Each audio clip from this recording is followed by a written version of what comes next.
Hola, a punto de entrar en el horario de verano, llega el tiempo de los misterios a vuestra casa. Comienza un nuevo espacio en blanco.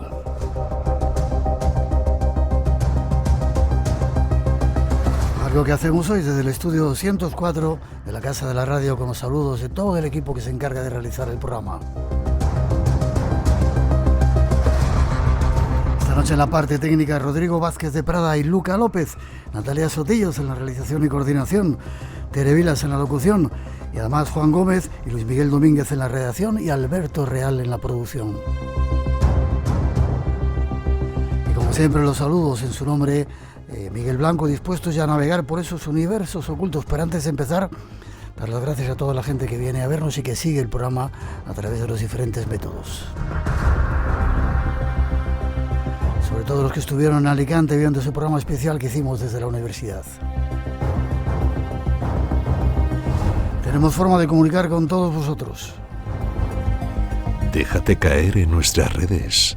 eBlanco Radio RN. Por WhatsApp 633 50 50 11. Y en el mail espacioenblanco@rtve.es. Redes abiertas y dispuestas como siempre a vuestra participación, que controlan Ramón Álvarez y Antonio Baena. Y hoy nuestro programa va a ser un poquito más corto de lo habitual. Recordad que se cambia la hora, a las 2 serán las 3 de la madrugada. Solo una hora del espacio en blanco y queremos aprovecharla. Y ahí va un avance de lo que... Esa es nuestra idea de hoy, y sin perder más tiempo, si estáis preparados, vamos ya con esos seres de la noche que nos esperan.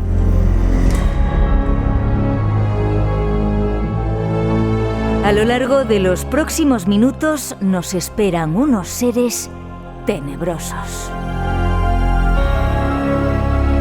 El canal Historia nos ofrece los primeros datos. Vampiros, criaturas de la noche que se alimentan de nuestros miedos más profundos en la frontera entre la vida y la muerte. La ficción y la fantasía han moldeado nuestra percepción de estos vigilantes nocturnos, pero ¿qué verdad se esconde tras el mito del vampiro? Los vampiros estaban en algún punto entre la molestia y el peligro. Podían agriar la leche de tus vacas, robar las ovejas, o podían atacarte físicamente a ti o a tu familia.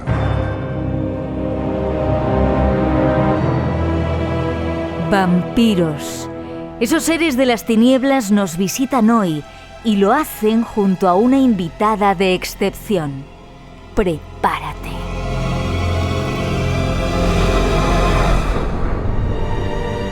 Pues vamos con un tema de esos de la noche, enigmáticos.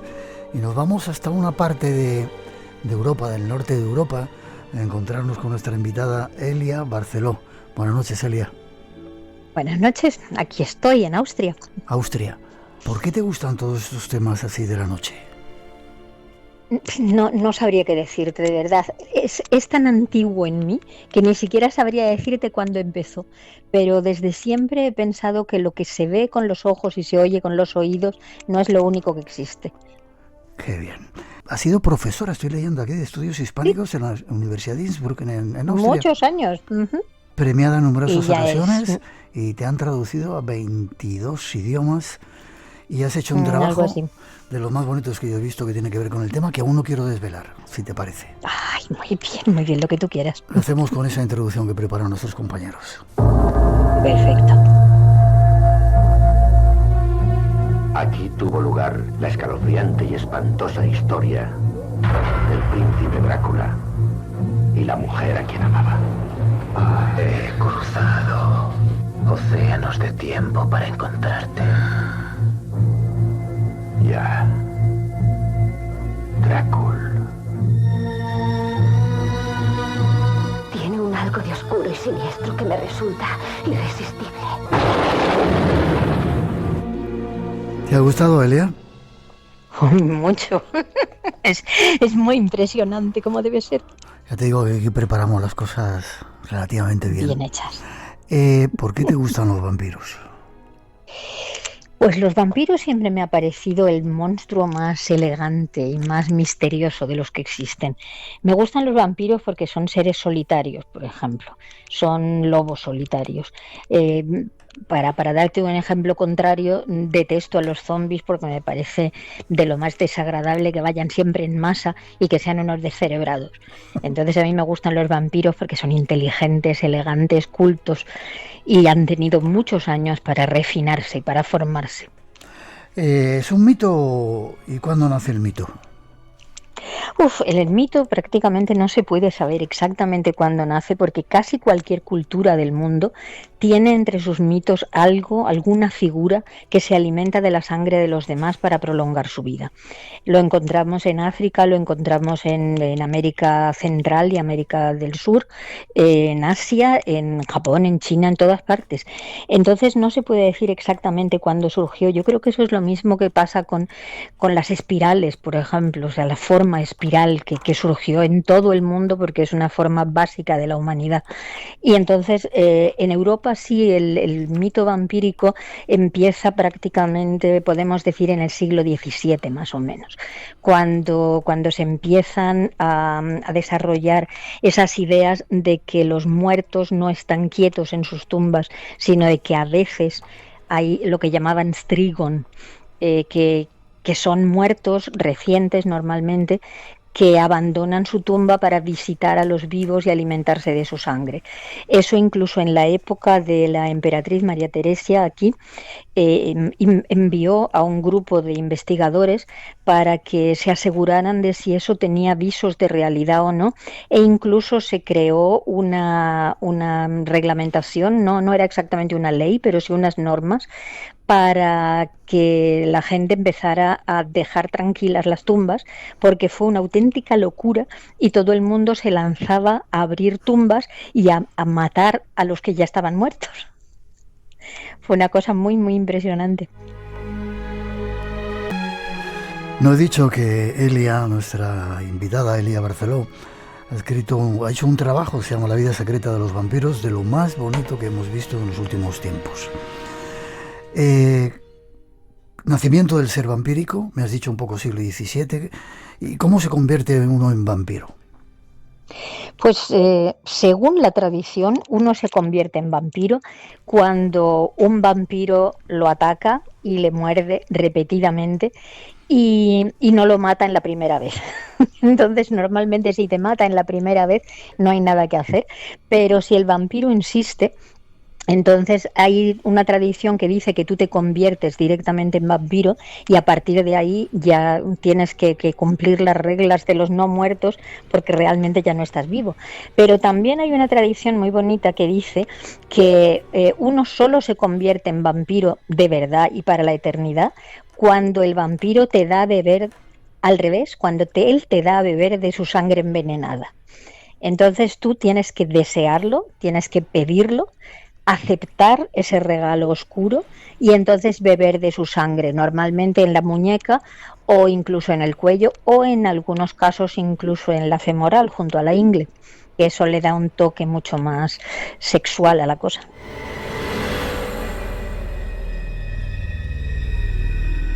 Qué curioso, Elia, el poder de la sangre en todas las culturas, que se refleja un poco en la historia de los vampiros, ¿verdad? Así es, la sangre es lo que siempre se ha dicho, la sangre es vida, y entonces esa idea de que el fluido vital, el alma, digamos, está contenida en la sangre, y si tú puedes chupar de la sangre de alguien, puedes apropiarte de su fuerza, de su valor, de su juventud, de su belleza. La cosa no siempre funciona necesariamente, pero por lo menos esa es la idea que mucha gente ha tenido y por la que mucha gente ha muerto. ¿Has comido o sorbido alguna vez sangre? Sí, claro. Todo el mundo hemos probado alguna vez la sangre, ¿no? La propia, sobre todo. Cuando te haces una herida y chupas un poco, ¿no? Así. Exactamente. ¿Y alguna otra? Bueno, ¿Algún otro tipo de sangre? Alguna vez. Hombre, sí, cuando a alguien de tu entorno inmediato le acaba de picar un bicho o cualquier cosa así, y entonces la primera reacción que tenemos, yo no sé si es lo normal o no, pero mi primera reacción es chuparle la herida y tratar de sacar lo que haya ahí y luego escupirlo. No me lo he tragado, pero sí, esas cosas sí que las he hecho. Vale, hay un capítulo en el libro que hablas de Déjame entrar y hay un corte que a mí me gusta mucho que quiero ponerte.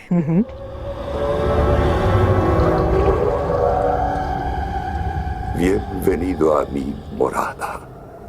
Entre libremente por su propia voluntad y deje parte de la felicidad que trae. ¿El conde Drácula? Yo soy Drácula. Y le doy la bienvenida, señor Harker, a mi casa.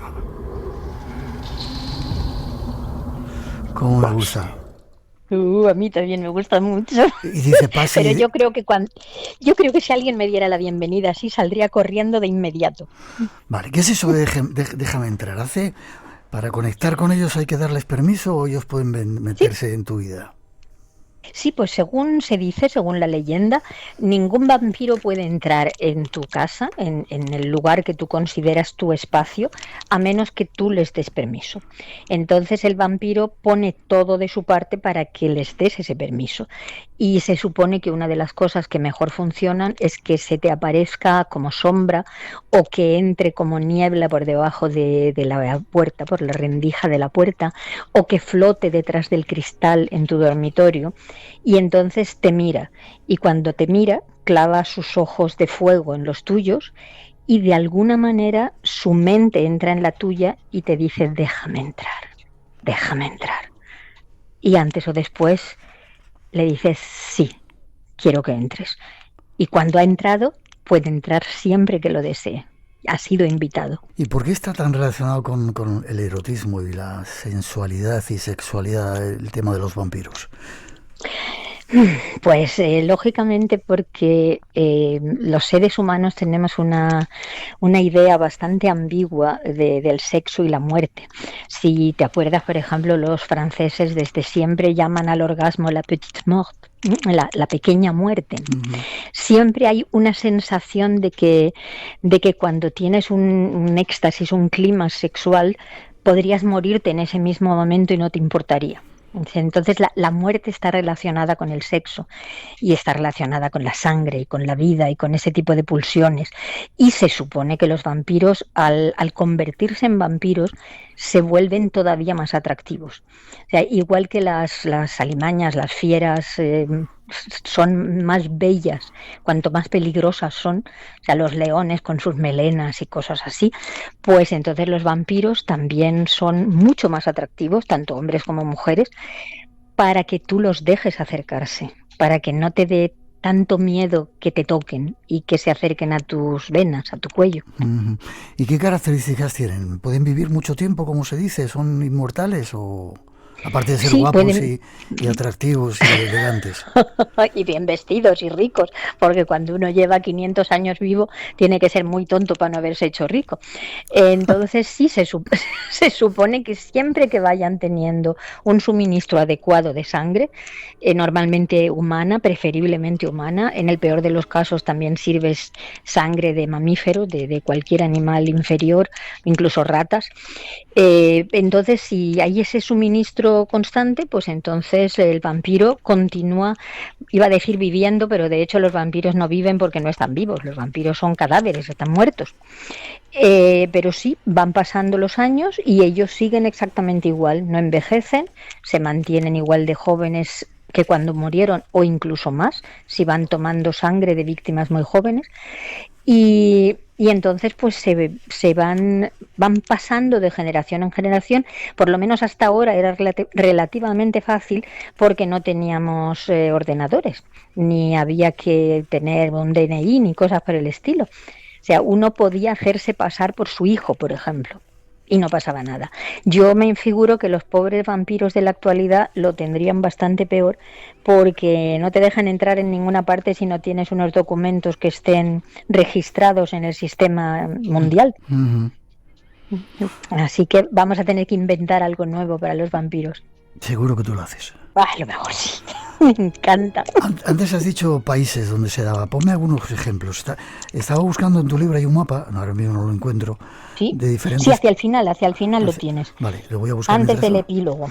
Vale. Mira, por ejemplo, unos muy famosos que se dan en la cultura nahua son los Tlahuelpuchi, que curiosamente no hay hombres, son todo vampiras, son seres femeninos. Hay alguno que otro masculino, pero siempre son más débiles. Y estos, se supone, según sus tradiciones, que ya nacen así. Y para poder seguir en ese simulacro de vida, tienen que tomar una vez al mes sangre de un niño. Si no son capaces de conseguir a un niño una vez al mes, mueren. Entonces, te puedes imaginar el miedo que se les tiene a estos seres, porque al ser mujeres, las mujeres lógicamente tienen más, se acercan a los bebés con mucha más naturalidad y a los niños, y los hombres no suelen pensar que una mujer le vaya a hacer daño a un niño. Entonces, se acercan a los niños, los chupan y los matan, los dejan muertos. Y además incluso se pueden transformar en animales. En unos animales bastante curiosos para nuestra cultura, porque ya sabes que los vampiros en Europa se pueden transformar en murciélago, en lobo, en ese tipo de animales, pero los Tlahuelpuchi se transforman, por ejemplo, en pavos, que es una cosa bastante extraña, y en buitres. Los buitres por lo menos vuelan, pero yo no me imagino qué hace un vampiro convertido en pavo, sinceramente. Curioso. Eso es en América. Sí. En África está la Sambosam. Sí, en África hay bastantes. Es una cosa muy curiosa porque los Asambosam son unos seres vampíricos, pero que no parecen realmente humanos porque tienen más brazos de lo normal. Y viven en la selva y trepan a los árboles y normalmente caen desde arriba como si fueran monos. Cuando atacan a su víctima, están por encima de ella, se tiran encima de ella y les muerden y los destruyen, ¿no? Los matan por completo. Pero en otras regiones hacen cosas muy raras. Por ejemplo, en Sudáfrica hay unos que se llaman impundulu, que son una especie de amantes de una bruja que les sirven para todo. Les sirven como amante, les sirven como familiar, beben sangre de humanos y animales, y son como una especie de alimañas peligrosas a los que es muy difícil controlar. En Asia hay algunos que se llaman Fianxi, en China. Sí, el Jianxi, que son es una especie entre vampiro y espíritu, es así como un fantasma. La gente que haya visto películas de estas de terror asiático sabe que se suele representar mucho a todo tipo de fantasmas, vampiros, monstruos, con pelo largo, normalmente cubriéndole la gran parte de la cara. Pues los Jiangxi son una cosa así, pero suelen tener el pelo totalmente blanco y enormemente largo. Y son cadáveres, y al ser cadáveres no pueden hablar, no pueden comunicarse de palabra, y se mueven también de una manera medio rígida, casi como nuestros zombies, digamos. Vale, y en Europa están los Upir y los Burdulak.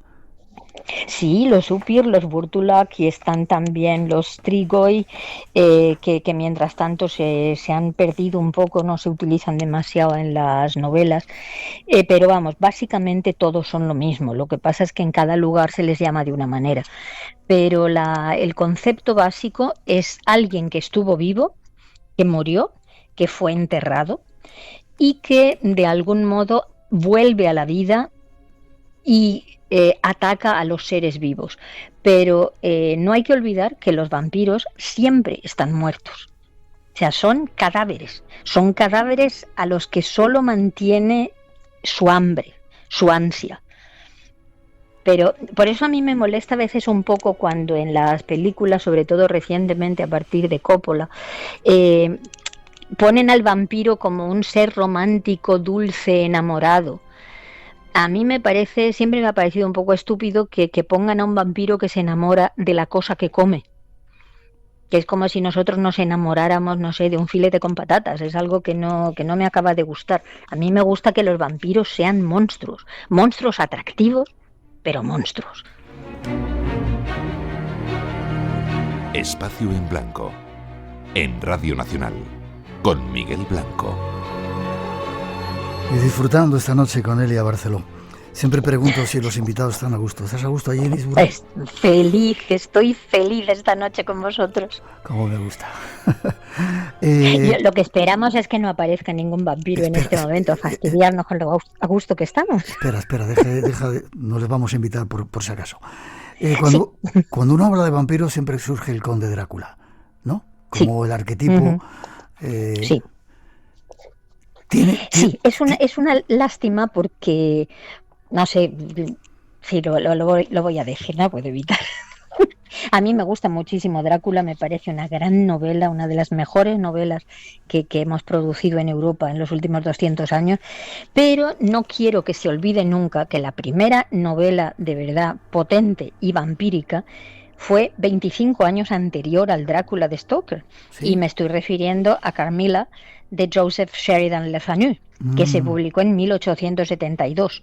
Es una novela mucho más breve porque el Drácula es muy gruesa, y en esta novela breve se habla de una vampira, que es Carmilla, y la víctima también es una mujer. Entonces lo que vemos ahí es una relación medio lésbica, medio homosexual, porque nunca se llega a explicitar del todo, pero que tiene muchísima tensión, y en Carmilla aparecen ya todas las características que aparecerán después en el Drácula de Stoker. Uh-huh. O sea que quien de verdad se lo ocurrió y se lo inventó todo fue Le Fanu, pero como eligió dos mujeres, entonces pues consideraron que que eso no era tan importante. Es mucho más importante que el peligro sea un hombre y las víctimas sean mujeres.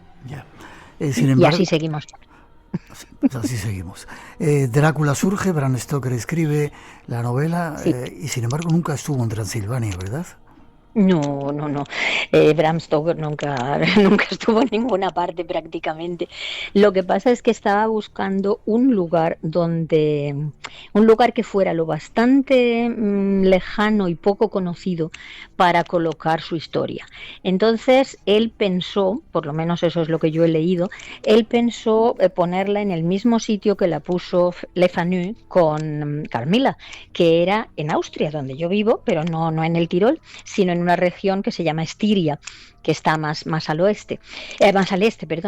Entonces, Carmilla sucede en Austria, también en un lugar así entre bosques y montañas, muy alejado de la civilización, y Stoker también pensó en ponerlo allí, pero ese territorio pertenecía a los condes Schwarzenberg, y al parecer ya habían dejado bastante claro por escrito que no les gustaba nada que esas leyendas sin fundamento y esas supersticiones se aprovecharan de su territorio. Y no sé si sería por eso o no, pero Stoker decidió que en ese caso tampoco había por qué pelearse con una de las familias más ricas y más importantes de la Europa de su época, y lo puso en Rumanía, que allí nadie conocía a nadie y daba igual.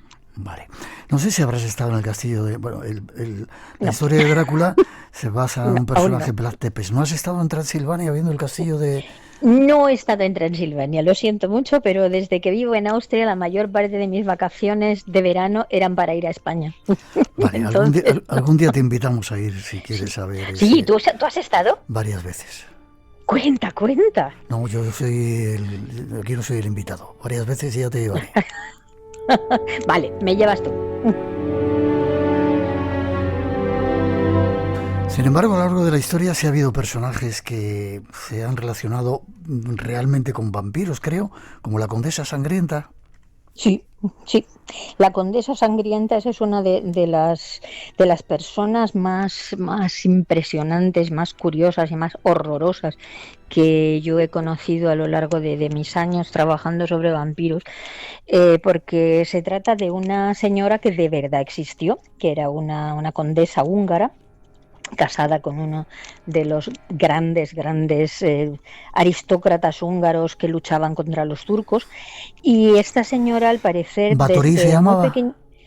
Báthory, Erzsébet Báthory se llamaba, Elisabetta también. Por eso me hace mucha gracia que luego en las películas de Drácula siempre le ponen el nombre de Elisabetta a la amada de Drácula, que es el nombre de la Condesa Sangrienta, que no tenía nada de dulce ni de maravilloso.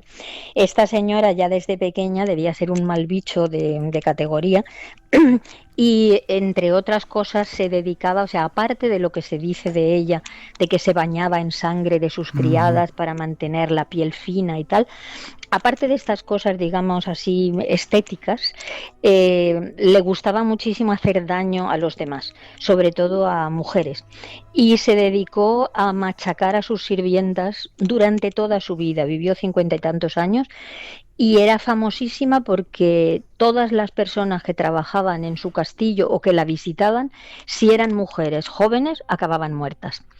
Y parece ser que al final de su vida había asesinado, torturado y toda clase de cosas a como 600 personas, wow. 600 muchachas. Uh-huh. Sí, en su castillo, cuando por fin entraron, en uno de sus castillos, tenía varios, cuando por fin entraron a buscar, a detenerla, porque muchas familias nobles, no solo ya campesinas, sino nobles, empezaron a quejarse de que sus hijas habían ido de visita una temporada y nunca habían vuelto. Entonces el rey mandó una comisión para que investigara, y cuando llegaron a su castillo se encontraron cadáveres en descomposición por todas partes y un montón de mujeres medio desangradas en todos los rincones, muriéndose tranquilamente sin que nadie les echara una mano.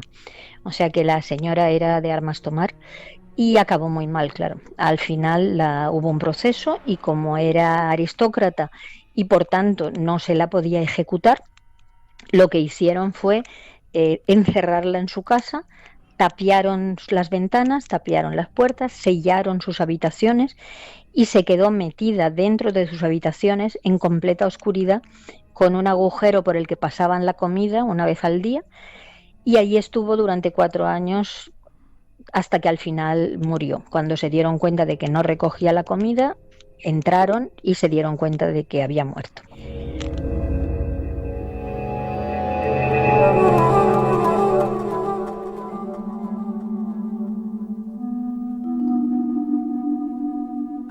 Hubo también esto de los vampiros que llegó hasta la iglesia. No sé si un Papa Inocencio VIII también estaba metido en estas cosas. Sí, estás bien informado, porque eso es estrictamente real.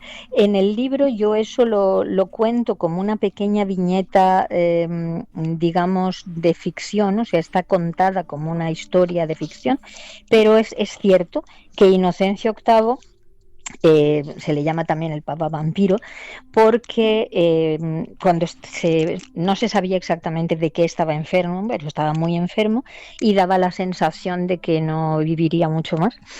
Y estaba desesperado tratando de encontrar una cura, la que fuera, o sea, él no quería morir. Y constantemente recibía gente que le daba posibilidades, se podría probar esto, se podría probar aquello, pero nada funcionaba. Y entonces al final apareció alguien que le dijo una cosa que todos los demás consideraron una locura, y era que si se admite claramente que la sangre es vida, seguramente la sangre del Santo Padre estaba envenenada por la vejez, por la enfermedad, y si se le pusiera sangre joven, sangre fresca y buena, de 3 niños que se presentaran voluntarios para salvar a su santidad, entonces lo más probable es que se curara. Se lo pensó al parecer muy poquito tiempo y decidió que sí, que quería probar. Entonces trajeron 3 niños, los degollaron en su presencia, recogieron la sangre fresca y joven. Y luego ahí difieren las cosas, porque hay quien dice que se la inyectaron y hay quien dice que se la bebió. Es muy poco probable que se la inyectaran, porque en su época todavía no se habían desarrollado ningún tipo de jeringas. Y entonces lo que parece que sucedió fue que se la bebió y le abrieron las venas y trataron de meterle esa sangre. Lógicamente murieron los 3 niños y murió el Papa. Parece también que los vampiros, aparte de convertirse en animales, tenían animales tutelares.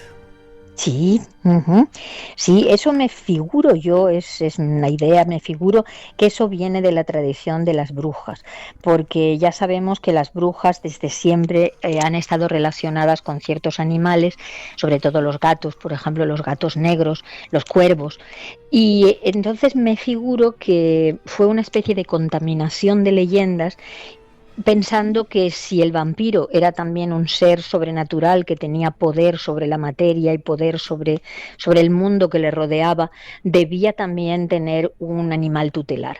Entonces empezaron con la idea de que primero son los murciélagos, También los lobos, que son los habitantes de los bosques donde viven los vampiros primigenios, pero luego empezaron a decir que además el vampiro tenía poder sobre las ratas, también se puede convertir en rata.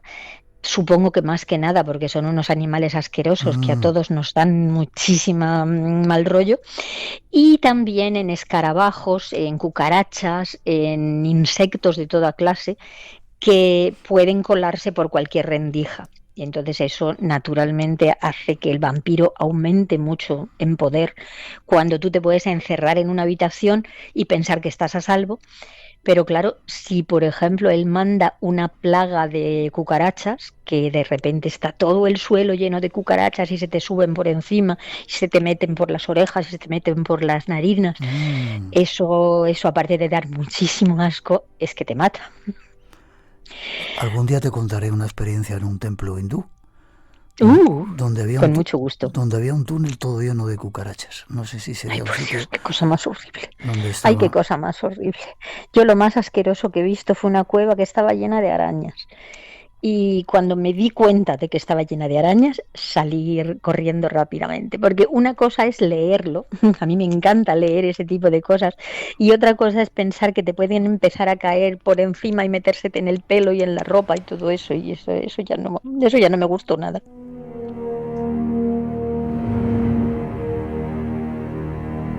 La literatura y el cine nos ha acostumbrado también, cuando hablábamos de vampiros, en los cazavampiros, Van Helsing, por ejemplo. Sí. ¿Han existido? Esto también es otra leyenda. Es una leyenda. Bueno, lo que sí existió, eso sí es cierto, lo que os estaba contando antes de la época de la emperatriz María Teresia, cuando empezaron a decir que había Strigoi que salían de sus tumbas y atacaban sobre todo a las viudas, imagínate, y a las chicas jóvenes y todo esto. Entonces sí se empezó a desarrollar, no exactamente una profesión, digamos, de cazavampiros, pero sí que empezó a desarrollarse la idea de que había cierto tipo de hombres particularmente valientes que se atrevían a enfrentarse con esos muertos vivientes. Y estos fueron los primeros cazavampiros, digamos, reales, o sea, del siglo XVII, principio del XVIII, que normalmente acudían a matar al vampiro a la cripta o al cementerio donde estaba encerrado, y solían ir acompañados de un sacerdote que era el que llevaba la hostia consagrada y el agua bendita, mientras que el cazavampiros llevaba sobre todo una buena estaca para clavarle en el corazón y un buen cuchillo para cortarle la cabeza. Porque se supone que la idea era primero clavarle la estaca en el corazón para liberarlo de esa sangre negra, de esa sangre podrida, y luego se le cortaba la cabeza, se le abría la boca y se la rellenaba con ajos. Luego se le volvía a meter se vaciaba el ataúd, porque el vampiro siempre tiene que reposar en tierra de su país, de su hogar.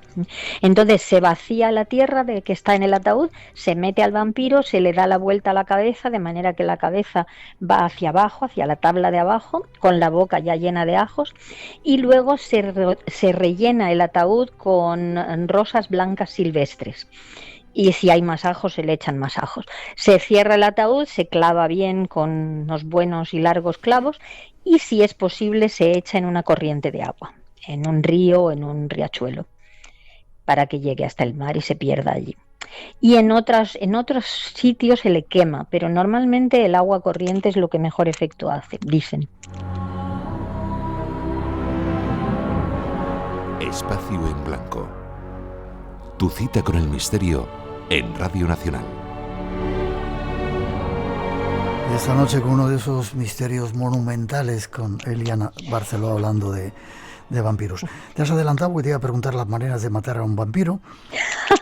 Lo siento. ¿Lo de las balas de plata es cierto? ¿O eso es el hombre lobo? Hombre, las balas de plata en general se asocian con el hombre lobo, vale. Pero la plata casi siempre se considera que es útil para matar todo tipo de monstruos, sobre todo de los que se transforman o de los que están al otro lado de la muerte. La plata siempre resulta útil. Vale. Has dicho que tenían que tener siempre el féretro o su ataúd con tierra de su zona. Eso es. Y hubo un tiempo, se están descubriendo ahora los arqueólogos, debía haber una fiebre de vampiros y vampiras, porque hay un montón de tumbas que se han descubierto con la cabeza seccionada o con la boca dentro. Evidentemente ya no había ajos, con ladrillos y cosas así. Es decir, que la creencia real en vampiros en la Europa estaba muy extendida, ¿no? Sí, estaba bastante extendida, pero yo me figuro que era también porque antiguamente la gente se moría de todo tipo de cosas que ahora se curan, y había, por ejemplo, situaciones en las que, por ejemplo, en la zona de aquí, de Tirol, o de las zonas boscosas, donde hay muchísimas setas, hay gente que salía a coger setas y normalmente sabía las que eran buenas y las que eran malas, pero podía darse el caso de que alguien se intoxicara gravemente con un guiso de setas y se pensara que había muerto. Entonces pensaban que había muerto, lo enterraban y luego resulta que no se había muerto, que antes o después medio se curaba solo, y entonces se daba cuenta de que estaba enterrado y empezaba a dar golpes en el ataúd para que lo sacaran de allí, y la gente pensaba que estaba muerto y que volvía de la tumba. Entonces muchas de esas cosas yo pienso que están en el origen de esta idea. Y luego, pues eso, también existía el problema de los ladrones de tumbas, que era gente que iba a sacar a los muertos de sus ataúdes para luego venderlos en los hospitales y que se pudieran hacer disecciones, que estaban prohibidas, claro, por la Iglesia. Yeah. Entonces eso de los muertos que vuelven a la vida es algo que lo tenemos desde hace mucho tiempo, ¿no? ¿No os acordáis, por ejemplo, los ataúdes que vendían en Gran Bretaña en el siglo XIX, que llevaban una cuerdecita que comunicaba con una campanita? Sí. Para que si el muerto estaba vivo, le tirabas a la cuerdecita y entonces se sabía que te tenían que sacar de allí. Que te sacaran o no ya era otra cosa. Hemos hablado algunas veces de ello. Casi terminando, desgraciadamente. La luz de las noches. ¿Qué es eso de la luz de las noches? Oh, la luz de las noches. Es que en este libro que he escrito yo, de la vida secreta de los vampiros, hay por una parte cosas que son es un ensayo, o sea, en que explico cosas que están documentadas, que he ido recogiendo yo con el tiempo, pero también hay tres breves relatos, que son relatos de ficción vampírica, en las que el protagonista además es una mujer, es una vampira y no un vampiro, porque yo, como mujer que soy, pues quiero colaborar a la tradición vampírica femenina y feminista. Entonces esto es un cuento de una vampira moderna, actual. Vale, como te decía, casi terminando, en el cine hemos visto muchas películas de vampiros. Para ti, la más, ¿tu favorita? Ay, a mí me gustaban las de Christopher Lee, sinceramente, porque además yo era pequeña y me daban miedo de verdad. Te daban miedo. Mientras que ahora ya no me dan miedo, y además tengo la sensación de que ya no están hechas para dar miedo. Y una que me encantó de verdad, y esa también me dio miedo y me gustó muchísimo, fue la novela de Stephen King, la de Salem Slot. Esa me gustó mucho. La película me gustó menos, pero la novela me gustó muchísimo. Me alegro. Los vampiros en el mundo moderno, quiero terminar con esto. ¿Existen ahora? ¿Siguen estando por ahí? Ha habido series, no recuerdo cómo se llama, Crepúsculo creo que se llamaba. Crepúsculo era un horror. Crepúsculo no me gustaba nada. No quería calificarla, salían vampiros y vampiresas por todos los lados, guapos y guapas ellas. Sí, todos guapos y además todos así como muy puritanos y muy melindrosos. No, a mí me gustan los vampiros cuando son potentes y monstruosos, como debe ser. Y entonces no, eso ya no me gustó, me pareció una chorrada, ¿no? A mí me gusta cuando dan miedo, esa es la gracia, que den miedo.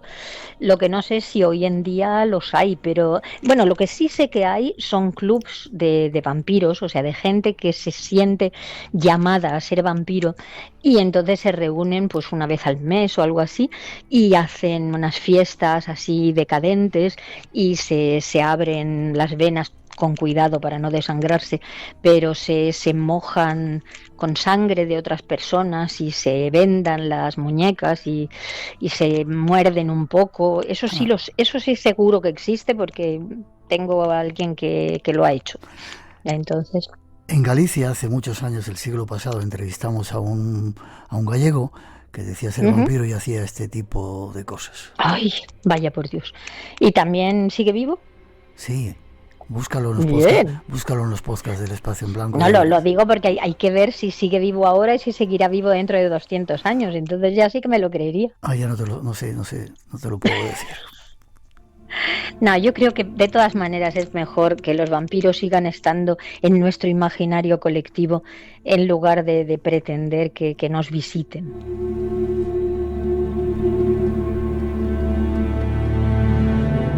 Sin embargo, Elia, en alguna parte he leído que el verdadero poder del vampiro reside en que nadie cree en su existencia.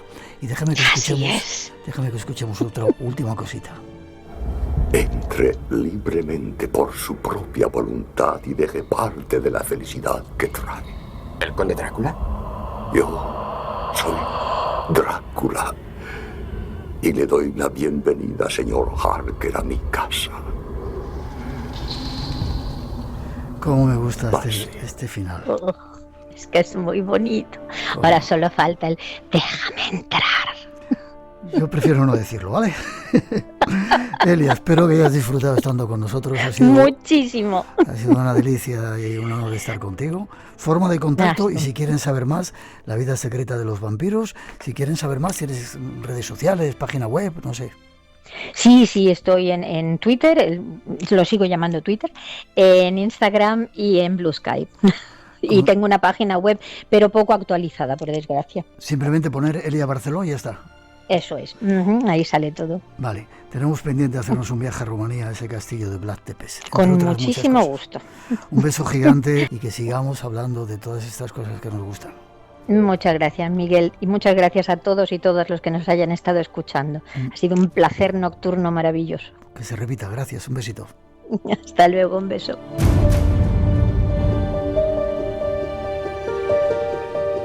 Aún nos queda algo de tiempo para irnos junto a nuestros compañeros a conocer más misterios del Espacio en Blanco.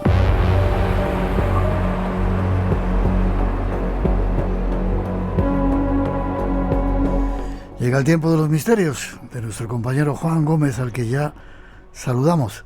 Buenas noches, Juan. Muy buenas noches, como siempre un placer. También para nosotros. Si no lo tenemos complicado por las noches, con parasomnias, con visitantes de dormitorio, con el hombre del sombrero, tú nos traes esta noche un tema que titulas Matar en sueños. Sí, matar en sueños o matar mientras uno está dormido. Y eso, sí, sube un nivel de terror a lo que son estas experiencias nocturnas que evidentemente van a poner los pelos de punta a mucha gente. Casos donde ha habido personas que dormidos han acabado con la vida de otros. Efectivamente, personas que en ese estado de parasomnia o de duermevela, en donde se confunde el sueño y la vigilia, pues acaban por realizar algo inesperado incluso para ellos, tanto que llega al nivel criminal. Fíjate que esto de las parasomnias es algo muy, muy específico, muy controlado además por gente como, por ejemplo, Mónica González, que ya es la directora de la unidad del sueño en el Hospital Universitario Marqués de Valdecilla en Santander, y ella, por ejemplo, explica qué es esto de las parasomnias, que si te parece podemos escucharla. Pues las parasomnias se definen así en la medicina del sueño, experiencias físicas, experiencias mentales que emergen del sueño durante un estadio de conciencia un poco ambiguo, es decir, en un estadio en el que se mezcla sueño y vigilia. La gente que ha vivido este tipo de cosas a veces las denominan como agresivas. Las hay unas más agresivas que otras, estas experiencias de parasomnia en el que de repente te quieres despertar, o sea, te despiertas, quieres levantar y no puedes moverte, ves a alguien, etcétera. Efectivamente, y también hay parasomnias en donde, por ejemplo, ven bichos, ven animales, y entonces en ese estado intentan luchar contra contra eso que están viendo, ¿no? Pues aparentemente solo en su cabeza. De hecho, así lo explica, y hay que tener ciertas, vamos a decir que medidas de seguridad, las que nos comenta Mónica González. Y bueno, obviamente, si estamos hablando de conductas de este tipo un poco agresivas o que puede haber daños, hay que establecer medidas de seguridad, acolchar las camas, cerrar ventanas, puertas para evitar que haya accidentes o lesiones para el paciente o esto para terceras personas.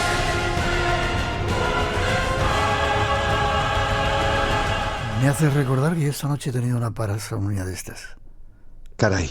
Sí, pero vale, o sea que hay gente que llega a ser tan crítica, que llega a cometer cosas agresivas, es la palabra, consigo misma e incluso con los demás. Eso es, incluso con los demás, pero vamos a ir a un límite mucho mayor, porque en estas parasomnias también están los sonámbulos, ¿no? Muchas veces se habla de los sonámbulos, se levantan, van a cocinar, van al baño, incluso parece que interactúan, pero en realidad están absolutamente dormidos, ¿no? Pero hay un nivel mayor, un nivel criminal, si es que lo podemos denominar así, y que dentro del argot científico se denomina sonambulismo homicida. Y hay documentados alrededor de unos 70 casos en todo el mundo en donde esa persona se levanta, pero en vez de realizar un paseo por la casa y volver a dormirse, volver a la cama, lo que hace es asesinar a una persona, Miguel. Pues no me gustaría dormir con ellos. Creo que hay un caso documentado en 1846. Eso es el primer caso documentado, le llamaron la tragedia de Boston, el asesinato de Maria Fitbolg, quien fue asesinada por un hombre llamado Albert Tyrrell, de 21 años. Esto ocurrió el 27 de octubre exactamente de 1846, y la verdad es que hay mucho revuelo, se inició una investigación muy profunda, hubo un juicio muy largo en donde el abogado de este hombre, de Albert Tyrrell, convenció al jurado de que en realidad se trataba de una muerte mediante este elemento que hemos denominado sonambulismo homicida. Él se levanta, ataca a esta mujer, Maria Bickford, prácticamente la degüella y luego se queda dormido, ¿no? Bueno, pues este hombre finalmente acabó siendo, vamos a decir que liberado de esta acusación y finalmente, exonerado de toda culpa. El primero de los casos de sonambulismo homicida que se ha, por lo menos documentado, que sepamos. Hubo otro en 1971 y en España ha ocurrido alguno.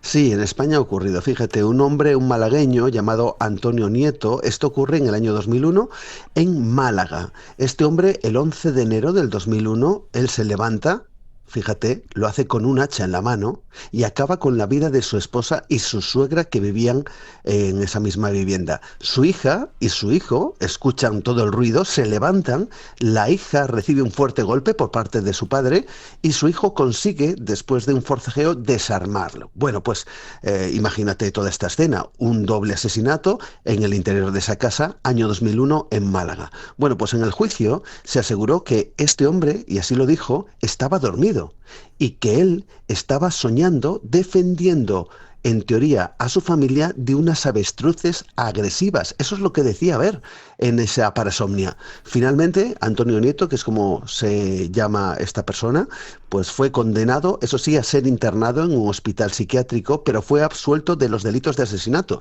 Y este hombre, pues ya salió después de 10 años, tiene más de 65 años, si no recuerdo mal, y bueno, vive totalmente libre, pero claro, está este caso extremo que sí, se vivió en España.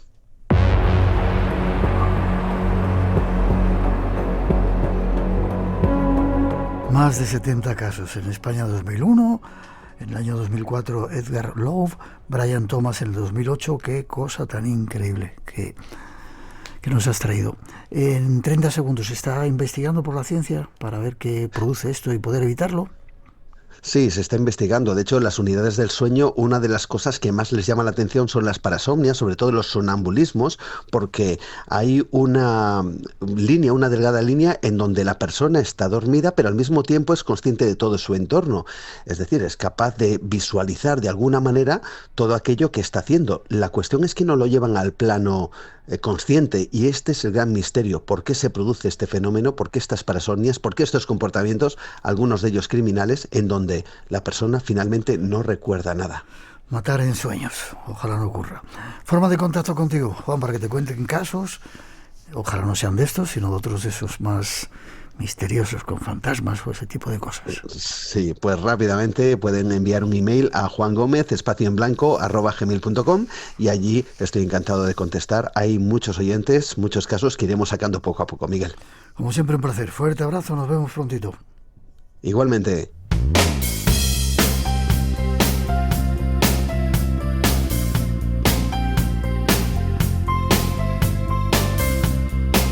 Terminamos por hoy este programa más corto de lo habitual. Recordad que ahora llega el horario de verano y llegan las noticias a las 3, las 2 en las Islas Canarias.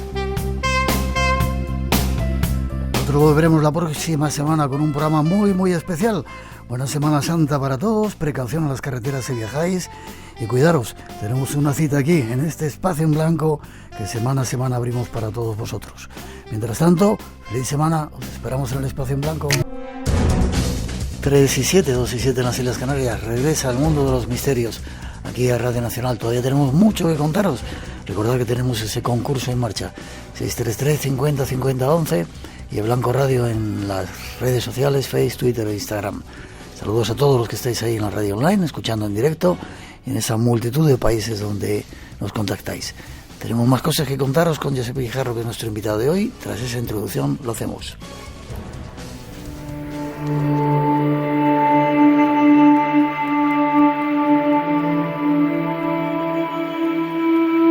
Seguimos viaje en pos de misterios y aprovechando lo cercano de Tierra Santa, vamos hasta el Santo Sepulcro de Jerusalén.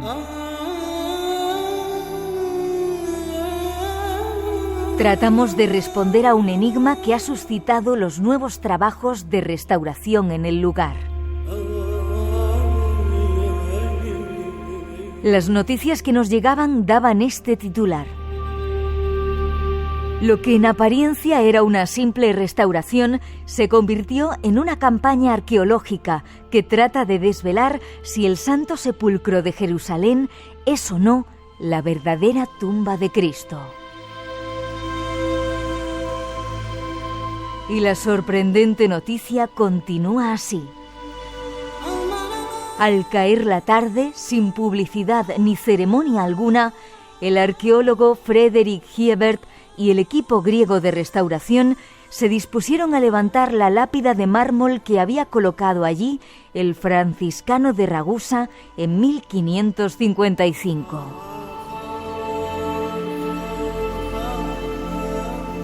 ¿Qué encontraron?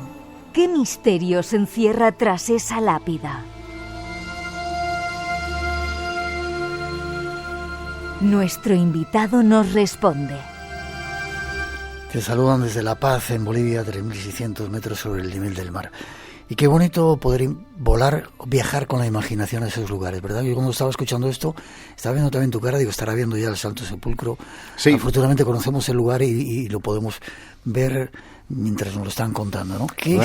Tuve un privilegio extraordinario, porque esto, si la memoria no me falla, fue en 2017, entonces estábamos grabando con Lorenzo Fernández Bueno una serie que se emite en IMAX que lleva por título Extraterrestres. Y miento, no era Extraterrestres, era otra serie en la que hablábamos de misterios de Jerusalén. Y fuimos al Santo Sepulcro a grabar. Nos quedamos a solas con los andamios colocados, y tuve el privilegio por primera vez de quedarme el tiempo que me dio la gana en el interior del Santo Sepulcro, que tú sabes que allí la tensión se respira, sí. Con muy malas formas los sacerdotes de las distintas confesiones que se van alternando en el cuidado del Santo Sepulcro dejan estar apenas unos segundos, un minuto como mucho, y puedes largarte, y me eché a llorar. ¿Sí? Y no soy un tío religioso, pero aquella sensación, aquella soledad, recogimiento, en un lugar en el que se ha derramado tantísima sangre por preservarlo, que no sabemos si es o no el verdadero sepulcro, porque tú sabes perfectamente que compite por lo menos con 8 sepulcros más en todo el orbe. En Jerusalén, al menos con otro más, que es la famosa tumba del jardín, que esa daría para otro programa largo y tendido, ¿no? Y entonces tuve ese privilegio, ya te digo, con andamios en ristre, porque se estaban llevando a cabo, como bien decíais, esas labores de restauración, pero que subrepticiamente estaba llevándose a cabo una campaña de tipo arqueológico, que seguramente de otra manera no se hubiera autorizado. Y la arqueóloga griega que estaba al cargo de aquellas excavaciones tuvo, por primera vez desde 1500 y pico, la posibilidad 55. De llegar a la roca madre. porque tal vez los oyentes del Espacio en Blanco no lo sepan, pero el Santo Sepulcro es un cementerio en el que tú entras por el Gólgota, que no tienes esa sensación, porque del Gólgota solamente metes la mano por un agujerico para tocar el punto en el que estaba clavada la cruz, desciendes hasta la piedra en la que fue lavado el cuerpo de Jesús. Eso ya se supone era parte del huerto de José de Arimatea, y unos metros más allá, ponte como mucho 15, 20 metros, se encuentra el sepulcro. Si alguien tiene la osadía de meterse por la parte armenia y adentrarse en una de las capillitas que está incendiada, y no por esas mismas pugnas entre unos y otros nunca se ha vuelto a restaurar, entra con una linterna y se alumbra. En una de las brechas va a encontrar el acceso a muchas tumbas, a muchos nichos de tipo Koken, de estas que contenían arquetas, y que entonces tomas la dimensión de dónde estás realmente. Estás en un cementerio. Y lo que consiguieron estas personas fue llegar a la Roca Madre, llegar al cementerio, al lugar en el que hipotéticamente Jesús fue enterrado y resucitó. ¿Qué encontraron? Pregunto. Pues encontraron algunas pinturas que databan del siglo VI y por lo tanto nos permiten retrotraer digamos la autoría de ese Santo Sepulcro hasta esa época, porque no hay elementos óseos. Si los hubiera habido tampoco te los hubieran enseñado, porque estaríamos atentando contra el punto más importante de la fe, que es la resurrección, de manera que algunas evidencias que se han encontrado en la cristiandad de trozos de hueso o arquetas con el nombre de Jesús siempre han sido puestas en absoluta cuarentena, precisamente porque Jesús no pudo morir, Jesús resucitó. Y poco más. Poco más, que no es poco, porque lo que sí se puede certificar es que como mínimo desde el siglo IV, que es cuando Santa Elena llega al Santo Sepulcro y le dicen que allí fue enterrado Jesús, se trae consigo parte de la Veracruz a Europa, a Grecia.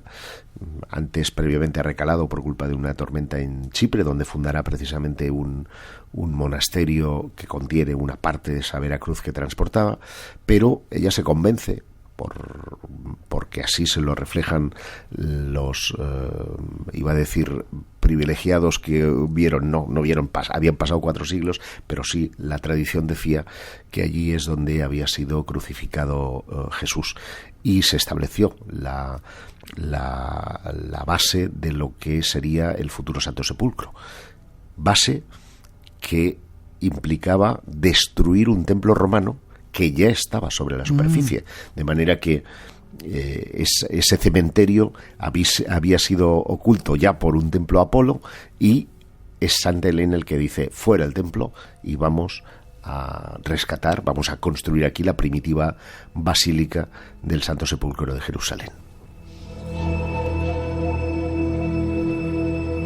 Eso sigue siendo un misterio que queda ahí, ¿no?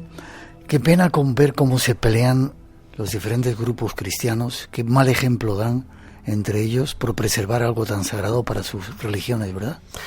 Es lamentable, y han llegado a las manos, no en una, sino en varias ocasiones. Sí. El espectáculo es dantesco, y lo que evidencia es la fe, la fervorosa fe por querer ser o estar cerca del lugar donde Jesús estuvo enterrado, y que es además el argumento que se utilizó en el año 1000 para generar esas peregrinaciones que iban a Tierra Santa, y para que se iniciaran también las cruzadas como una guerra santa para evitar que los musulmanes estuvieran al lugar de uno de los lugares más sagrados, por no decir el más sagrado del cristianismo. Por lo tanto, tiene una importancia capital. En la Edad Media se decía que ese lugar era el axis mundi, era el eje en torno al cual la Tierra giraba, y esa me parece una metáfora maravillosa, porque parece que todo gira en torno a Jerusalén, ¿no? Incluso en la actualidad, donde vemos que muchos de los conflictos y de las tensiones geopolíticas giran también en torno a ese punto tan enigmático que es el Santo Sepulcro de Jerusalén. Sea o no sea real, bien merece la pena ese lugar, ¿verdad? Sí, no, desde luego es una experiencia que creo que todo el mundo debería de vivir, más que nada por la fuerza que impregna la historia, más allá de la fe que uno pueda tener o no. Ya os digo que yo no soy una persona especialmente devota, y me puse a llorar como un crío, un poco como desnudándome, ¿no?, ante la fuerza de la historia.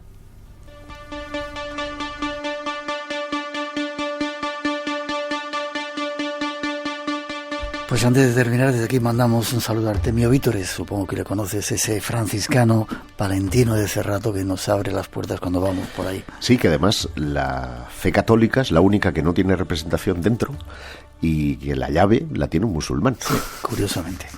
Hemos de despedirte. Forma de contacto contigo para ese canal donde te curras y das tantas informaciones. Pues mira, pueden hacerlo a través del propio canal, que en la pestaña de información tiene mi email. El canal es Josep Guijarro Canal Oficial en YouTube. Si no, a través de Twitter me encontrarán como @JosepGuijarro, y en Facebook como Josep Guijarro Triado. Como siempre ha sido un placer que hayas estado aquí con nosotros. Espero que repitas dentro de poco y que sigamos viajando y que sigas tan guapo, mejorando como los buenos vinos, semana a semana, mes a mes, año a año. Luego te pondré un regalito por decirme cosas tan bonitas. Lo que te mereces. Un placer. El placer ha sido mío, Miguel.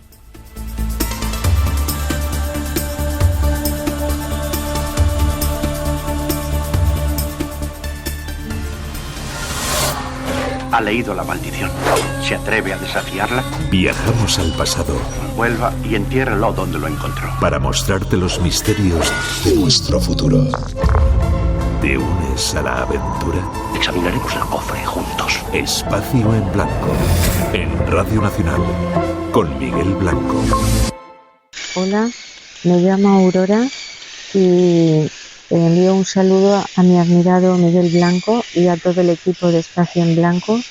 Soy una española que ha llegado de España a Ecuador para visitar la increíble Cueva de los Tallos. Lo que se escucha es el sonido de los tallos en esta increíble y maravillosa cueva. Un beso para todos.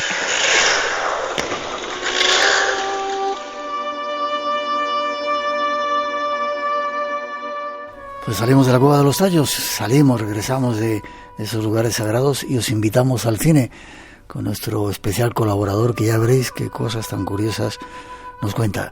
633 50 50 11, por si queréis participar, os recordamos ese número si queréis mandar una nota de voz, o en las redes sociales Blanco Radio.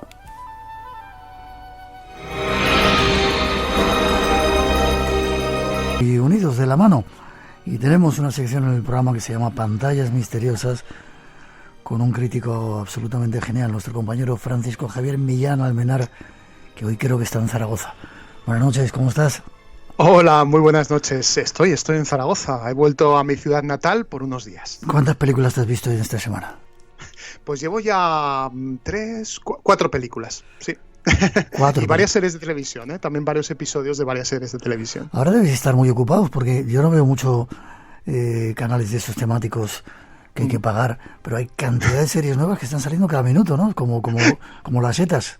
Sí, constantemente. Yo a veces me agobio un poco, porque yo vengo de una época en la que solamente se estrenaba 1 o 2 películas cada viernes. Y luego veías la de la tele, la que te ponían en televisión española, y ya con eso vale. Pero es que ahora llegan 20 películas semanales, o más. Sí. Sí. En todas las plataformas de streaming ha habido un boom de producción que al final te tienes que quedar con lo que más te gusta, evidentemente. Al final no lo veo todo porque sería imposible, no se puede abarcar, no hay días, no hay horas al día. De volverse loco.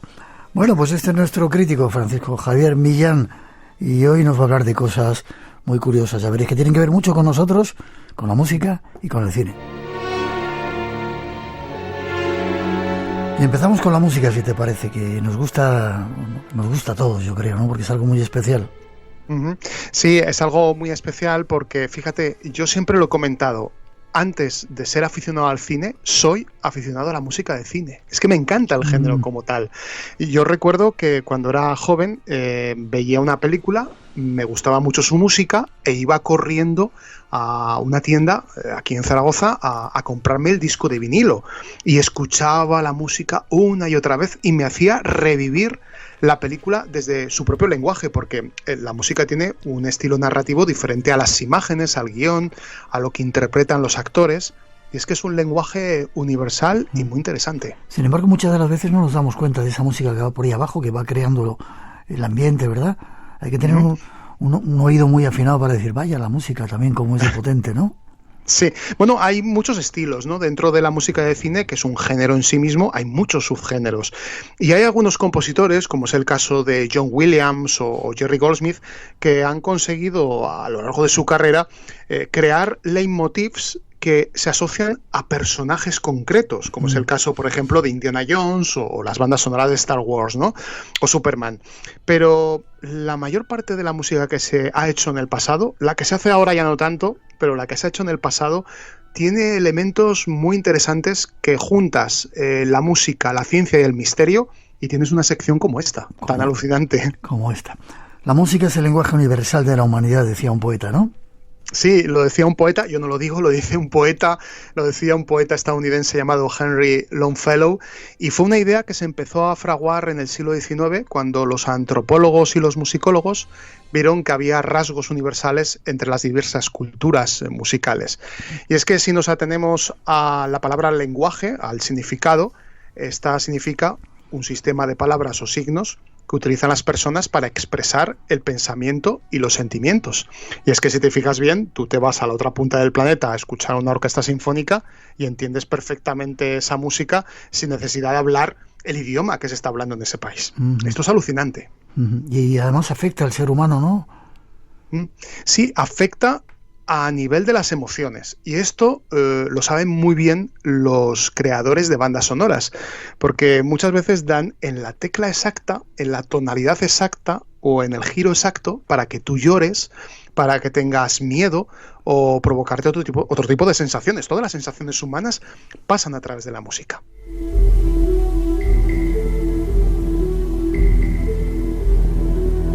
Y como decías, la música genera emociones universales, lo mismo seas de aquí que de otro planeta, ¿no? Sí, exacto, de otro planeta. Bueno, sin ir más lejos, Spielberg en Encuentros en la tercera fase utilizó la música para hacer la comunicación entre seres extraterrestres y seres humanos. Era la única manera de poder comunicarse. Esto también es una cosa muy llamativa que ya la hemos comentado en otros programas y que otro día profundizaré. Pero si te parece, nos vamos a la selva del Congo. No sé si has estado tú en el Congo, porque tú has viajado muchísimo, ¿no? ¿Has estado por ahí? Me he dado una vuelta por ahí con esos seres pequeñitos de los cuales vas a hablar. Exacto, los pigmeos. Fíjate, hay unas universidades, tanto en Canadá como en Alemania como en Estados Unidos, que se juntaron para realizar un estudio cuyos miembros iban a ser pigmeos y habitantes de Montreal.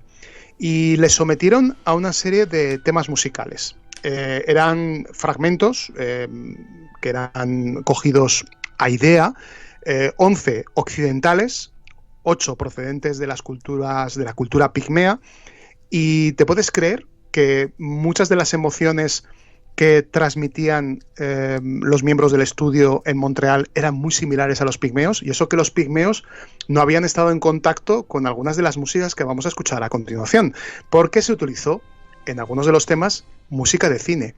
Si te parece, vamos a escuchar el primer corte y vamos a ver qué te transmite o qué transmite este corte a unas bandas sonoras, ¿no? Sí, les pusieron esta otra que está, bueno, es muy fácil de reconocer. Atención con esta. Los de punta, y son 4 notas, ¿eh? Son 4 notas, y a punto estuvieron de no sonar en la película, porque Alfred Hitchcock, esta es la banda sonora de la película Psicosis, Alfred Hitchcock estuvo a punto de no insertar nada de música en la famosa escena de la bañera. ¿Te imaginas esta escena sin música? No me la puedo imaginar. Esa música chirriante, distorsionada, ¿verdad? Sí, completamente. Está compuesta por Bernard Herrmann, y Bernard Herrmann insistió mucho que esa escena tenía que llevar música. Y al final se confabuló con la mujer de Alfred Hitchcock para convencer al director, y al final lo convencieron. Y gracias a ello, uno de los grandes temas de la historia del cine, y también uno de los más estudiados, porque incluso investigadores de la Universidad de California, la famosa UCLA, han llegado a la conclusión que esta música nos atrapa de alguna manera porque está estrechamente relacionada con las llamadas de socorro en los animales. Está muy relacionada. Y claro, esto lo llevamos nosotros también dentro porque también somos animales. Qué curioso. ¿Y los pigmeos que decías antes de su música? Sí, los cantos polifónicos que interpretan en sus ceremonias, sobre todo están destinados a calmar la ira o para reconfortar después de que alguno de ellos se ha ido, ¿no? Después de la llegada de la muerte. Y es que ellos creen que las emociones negativas influyen en la armonía del bosque, de su cultura, de todo lo que les rodea, y por lo tanto las emociones negativas son peligrosas para su día a día. Por lo tanto, no entienden que haya música negativa. No entienden que hay una música como la lista de Schindler o Psicosis porque les produce una perturbación enorme. Es más, si los hombres tienen miedo de salir a cazar, lo que hacen es cantar una canción feliz. En general, su música es utilizada en su cultura para evacuar todo tipo de emociones negativas y, por tanto, la música que hacen la interpretan para sentirse bien. Gente sabia que son. Sí. Hay un instrumento que me ha llamado la atención. Quiero que escuchemos y nos expliques.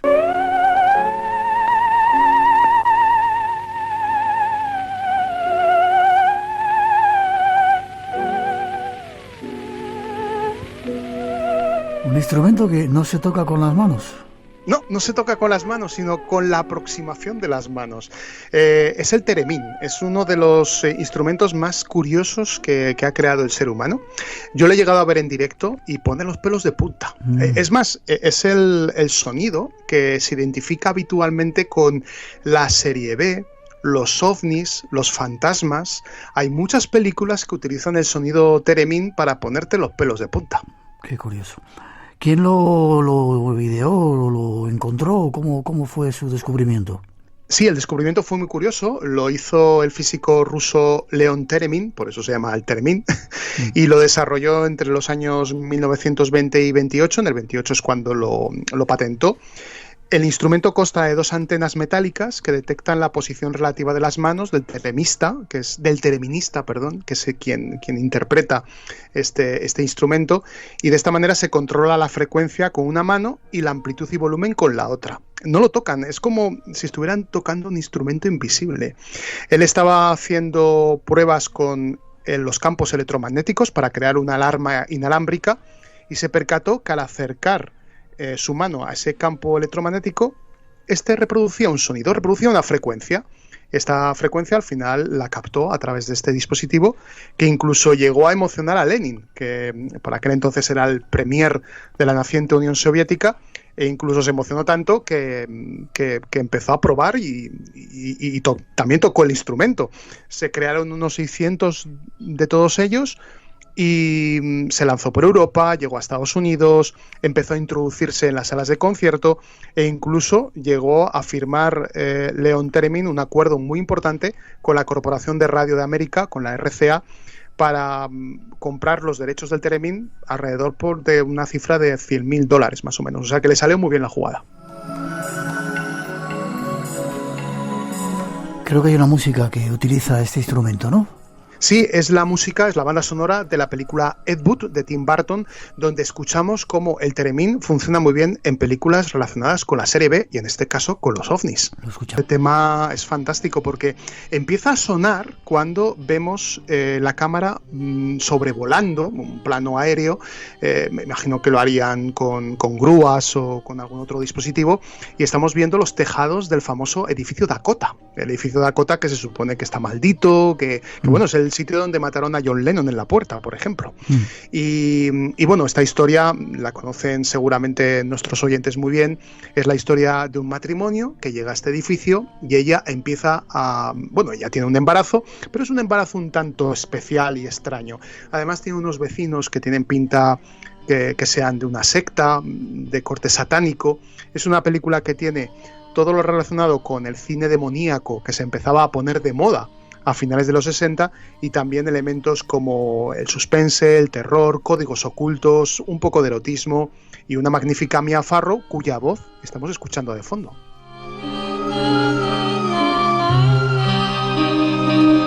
La semilla del diablo, 1968. Avanzamos 5 años y sucede.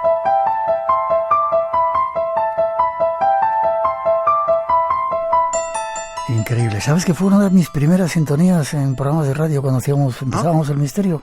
Ah, qué curioso, es que es magnífica este tema. Bells. Sí, señor. Sí.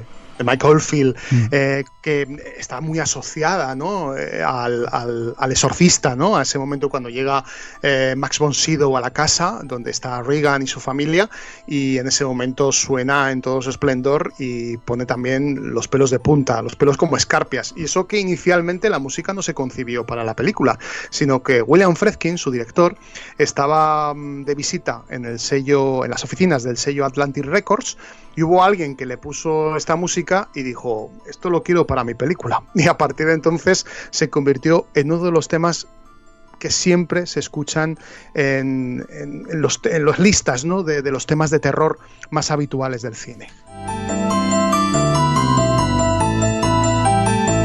Fíjate, parece que a primera vista no es una música pues que dé miedo, ¿no? O que te incite a ello, ¿no? Pero sin embargo, cuando te vas metiendo en las imágenes increíbles. Mike Oldfield, sí. Que ha vivido en España o vivía en España.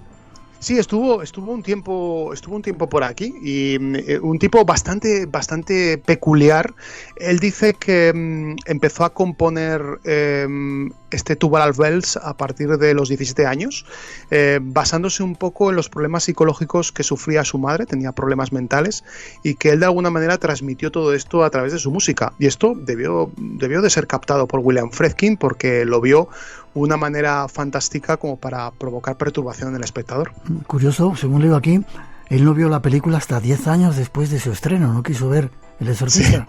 Sí, así es, no quiso verla, y eso que esta película le hizo ganar muchísimo dinero, porque gracias a esto la venta de discos fue increíble, ¿no?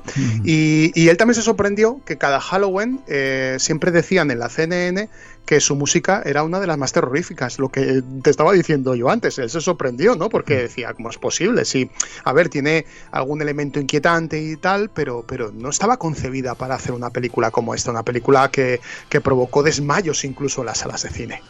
Para música terrorífica, escapismo, ¿no? Y profecías. Sí. Y el Ave Satani compuesto por Jerry Goldsmith, que es uno de mis compositores favoritos, ganó el Oscar con esta banda sonora. Es un canto gregoriano satánico, y si te fijas en las letras, en vez de decir Ave Christi, dice Ave Satani. Es una oda al demonio, es un gran canto al demonio. En vez de decir Corpus Christi, por ejemplo, dice Corpus Satani.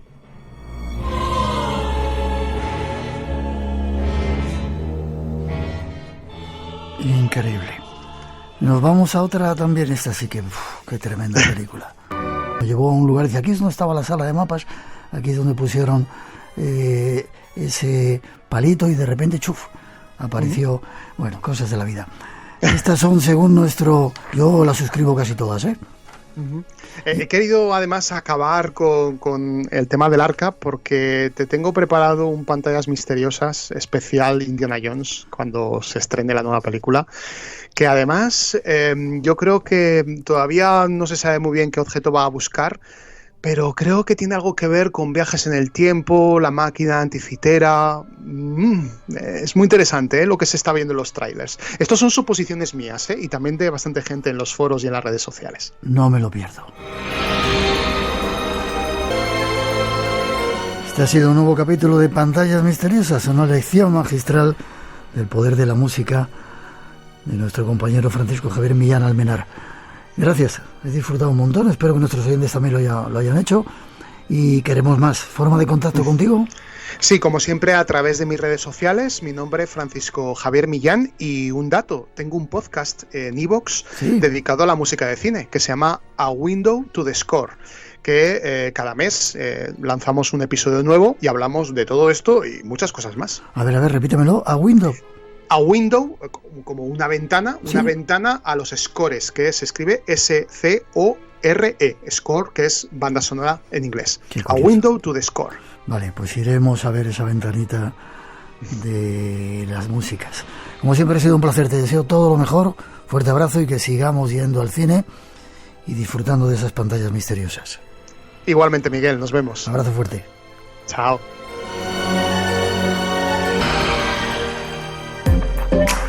Radio Nacional de España, la que quieres.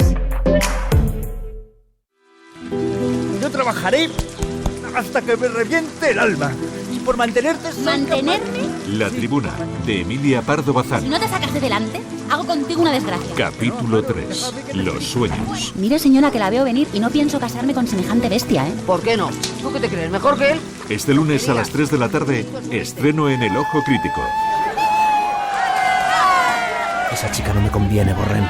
Si me quedase más tiempo en Marinera, caería en la tentación. Pues bendita caída. ¿Sabe usted lo que es esa fábrica?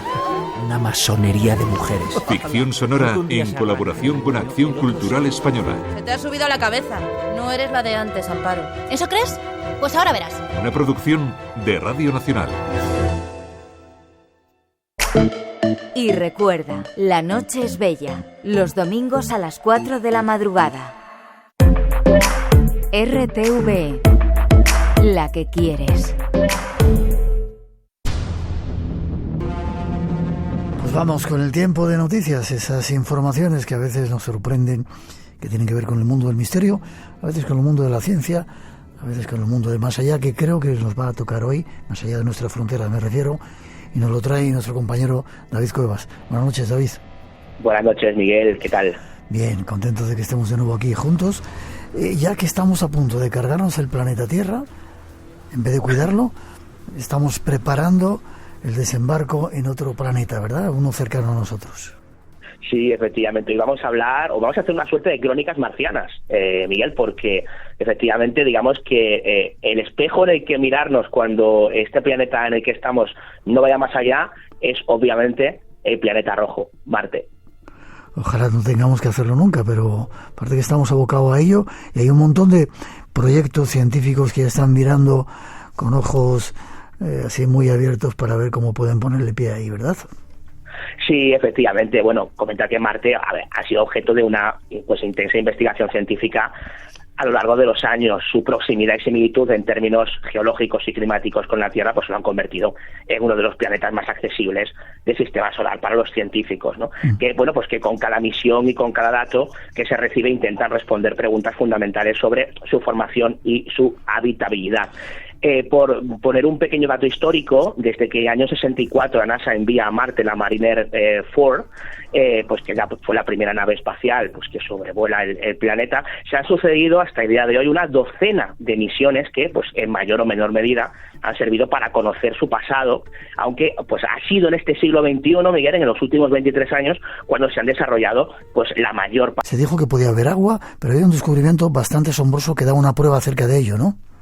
Efectivamente, en 2012 una de estas misiones que comentamos, la Curiosity, pues aterrizaba en Marte y su objetivo principal pues era pues estudiar la habitabilidad de Marte y buscar evidencias de vida pasada en el planeta. Desde entonces, pues esta Curiosity pues ha enviado a la Tierra una gran cantidad de datos que han cambiado nuestra forma de entender pues el planeta marciano. Y el caso es que uno de sus últimos descubrimientos, que se habla de que puede cambiar definitivamente nuestra relación con Marte, tiene pinta de convertirse desde luego en algo realmente importante, porque se trata de la aparición de una piedra preciosa en unas rocas de tonos claros localizados por el robot explorador de la NASA, el Ópalo, que es una gema que se forma cuando entran en contacto varios sílices y agua. Y aquí hemos dado con la clave, Miguel, porque su presencia en Marte podría indicar que alguna vez hubo agua líquida en el planeta y esto podría tener implicaciones significativas en lo que respecta a la habitabilidad del planeta rojo.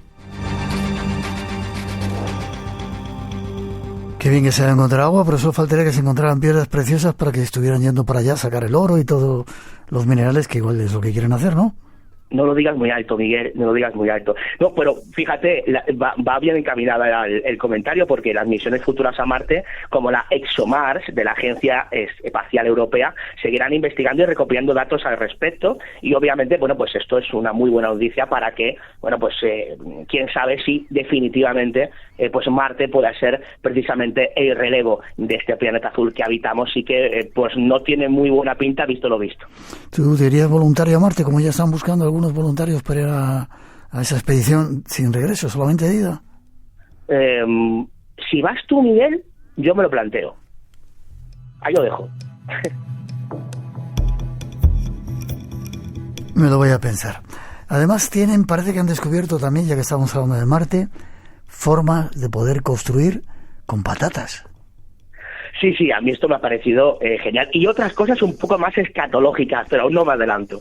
Un grupo de investigadores, obviamente, ha hecho un descubrimiento muy curioso, ¿no? Puesto que varios de ellos no han descansado en la futura tarea de formar colonias con residencia en Marte, ¿no? Como antes comentábamos, trabajando en materiales que puedan ser transportados y soportar esas exigencias marcianas.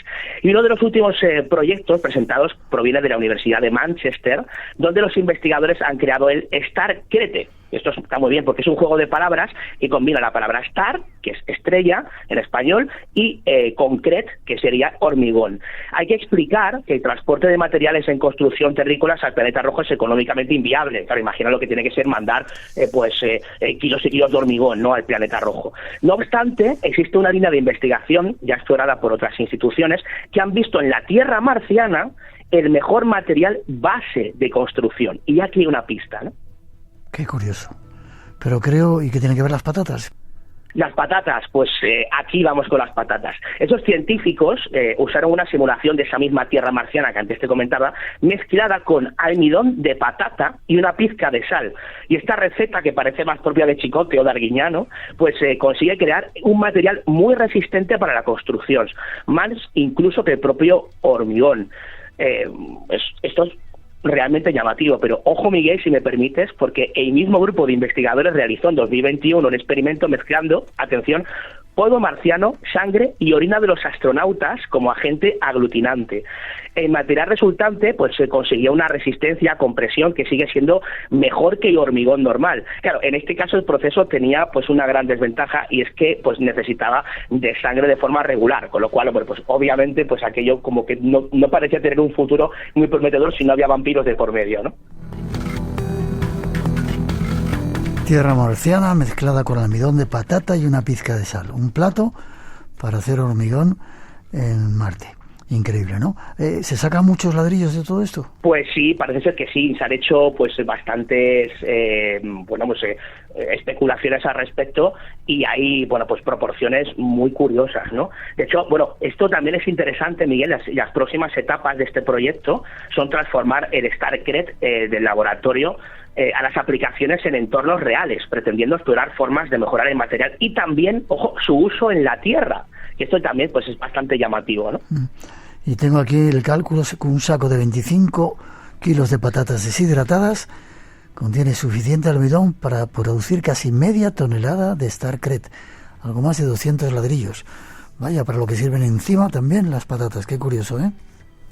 Sí, desde luego. La verdad es que estas dos noticias que hemos cruzado una suerte de crossover, son bastante interesantes, esperanzadoras, y todo hay que decirlos, muy curiosas, que sé que te gusta mucho esa palabra, Miguel. Crónicas marcianas esta noche.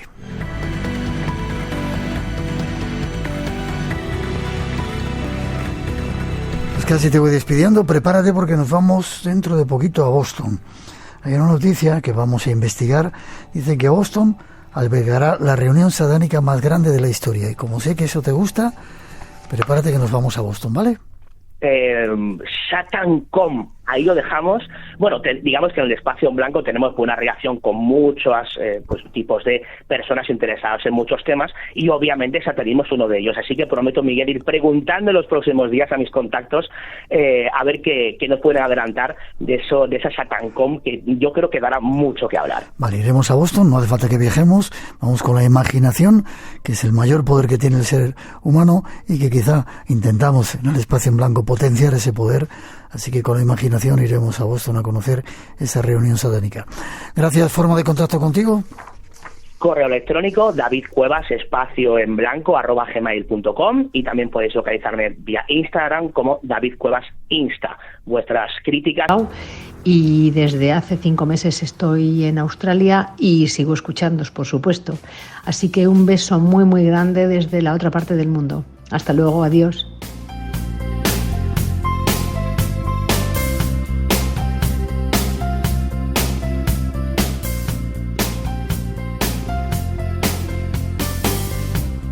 Qué bonito toda esa gran cantidad de saludos que nos mandáis desde diferentes partes del mundo, cosa que agradecemos. Hemos de terminar por hoy. Ha sido un placer, como casi siempre estar juntos. Ojalá os haya gustado el programa, y en 7 días volvemos. Y teníamos un concurso y los ganadores han sido Gemma Samafega de Manzanares el Real, en Ciudad Real, Francisco Martínez López de Murcia, Rosy Fernández de Badajoz, José Teruel de Cartagena y Óscar Calvete de Zaragoza. Poneros en contacto con nosotros, mandarnos vuestra dirección a espacioenblanco@rtv.es y os mandaremos ese regalito que está aquí esperando.